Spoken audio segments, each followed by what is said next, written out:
plutôt grand, plutôt bel homme. Et à un moment dans sa vie, il a fait mannequin maillot de bain à Malibu. Elle, vous voyez un peu, c'est le genre de nana qui est plutôt belle, mais un petit peu froide. C'est bien sûr Kit, la voiture, celle que conduit Michael Knight dans K2000. Alors, quelle était la mécanique de cette série très mécanique et qui se cachait derrière la voix de la voiture? Un homme, une femme? Toutes les réponses dans ce sujet de Christelle Langlois. Rappelez-vous, ce qui a marqué les années 80, c'est l'arrivée de machines ultra futuristes dans les séries télé. Dans la lignée des supercoptères et autres tonnerres mécaniques, Kit, une voiture super intelligente, a déboulé à fond les ballons dans notre vie et on n'est pas près de l'oublier. Au départ, cette banale Pontiac n'avait rien d'extraordinaire, mais après être passée entre les mains de George Barris, le créateur de la première Batmobile des années 60, Kit est ressorti du garage avec une carrosserie à tomber par terre. Cette année-là, la marque Pontiac n'a jamais autant vendu de voitures. Merci K2000. Pour le look, c'est donc plutôt réussi. Passons maintenant à l'intelligence artificielle de la bête et croyez-moi, n'est pas donné à tout le monde de rendre une voiture intelligente. Pourtant, Miles Devon, le patron de Knight Industry, assisté de Bonnie, son ingénieur en chef, vont brillamment réussir cette prouesse technique. Si ça vous amuse, vous pouvez vous aussi transformer votre voiture en K2000 grâce aux pièces détachées que l'on trouve sur Internet, à condition de savoir effectuer quelques branchements. Alors, le plus avec le moins, le fil jaune avec le fil vert... Oh, puis j'y comprends rien.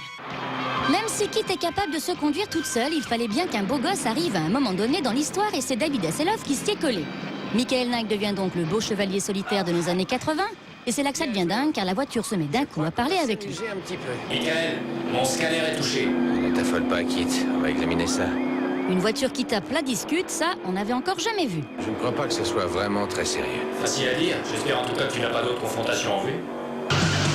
Je vais vous demander d'écouter attentivement ce qui va suivre. Alors fermez les yeux, les deux yeux.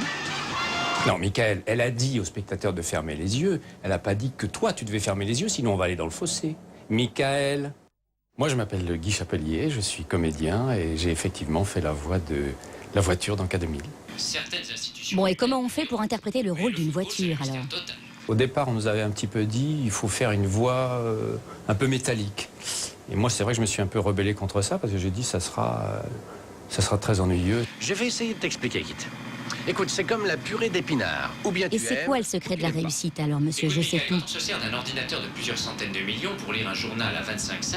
On parcourt au moins la première page. On a, en accord d'ailleurs avec Yves-Marie Morin qui fait Michael Hasselhoff, on s'est dit non, il faut qu'il y ait une complicité entre nous, sinon ça ne marchera pas. Et donc, il faut le jouer comme si c'était un homme à l'image, un autre, un copain. Et ce qui nous permettait, nous, de nous renvoyer la balle, de plaisanter, de trouver une complicité. Parce que sinon, on n'a pas une complicité avec une voiture. On fait une voix mécanique qui répète tout. Bon, ça n'a aucun intérêt. Ce duo détonnant part donc sur les routes de l'Amérique pour établir la justice en combattant le crime par tous les moyens. Et je peux vous dire qu'il y a de l'action. On fonce droit dessus, Kit. On va le faire valser maintenant.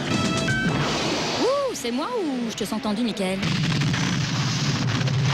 La voiture est d'une efficacité redoutable et brille par son intelligence. Elle communique même avec Michael grâce à une montre ultra moderne. XJ737. Celui qui dit n'avoir jamais fait ce geste au moins une fois dans sa vie est un menteur, car moi-même je l'ai fait. Je te remercie.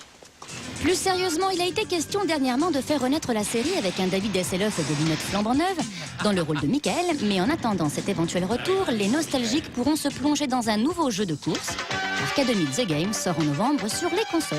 Un héros des temps modernes. Dernier recours des innocents.